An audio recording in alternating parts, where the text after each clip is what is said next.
Hey everyone, this is Mark from Vintage Stuff. We're going to be doing something a little different today. I picked up this John Deere toy pedal tractor off the side of the road a few weeks ago, and I'm going to do a partial restoration on it. I was missing a steering wheel when I got it, so I picked up a steering wheel off the internet. I got some new stickers off the internet.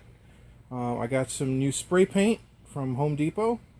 And it's the closest color I could find to the original that was under the sticker there.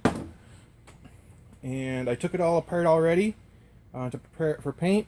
I got it primed, and I put up I made a makeshift spray paint booth in my tent. Here, let me take the thing off the camera and I will give you a better view of that. So I basically just went and got some tarps and some 1/2-inch metal conduit and used some tie straps to make some walls on my tent here. So let me show you. This is Ertl stock number 520. And there's different labels. There's apparently 5 different series of these, and this is the 50 series. So I'm going to set the camera aside and start spray painting this.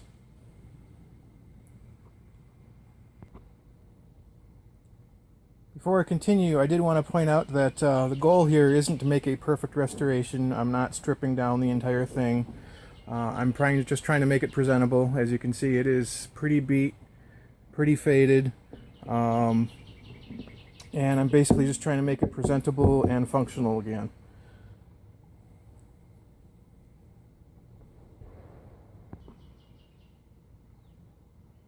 Alright, so let's get started.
Alright, well that's looking quite a bit better already. So we're going to let this dry, and we'll put another coat on within an hour, and we'll go from there. Alright, so I've put 3 coats of green paint on this, about an hour apart, and I'm going to follow up with a clear coat. I've never tried a clear coat before, but that's what we're going to try. Now one thing to note is the finish on this is not going to be very smooth. You can still see the casting imperfections. That's fine by me. If you didn't want that, you'd have to sand in between the coats. But I'm happy with really happy how this is turning out so far. So let's try the clear coat.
Man, it's really hard to see that's clear coat, but it's looking really nice. We'll let this dry and we'll go from there. So I've given the clear coat and the paint a few days to dry, and it looks fantastic. I can't wait to put this back together. I'm going to still give it another couple more days to dry. I have a lot to do in the next few days, so it'll be a few days before I can get back to it, but this is where we're at.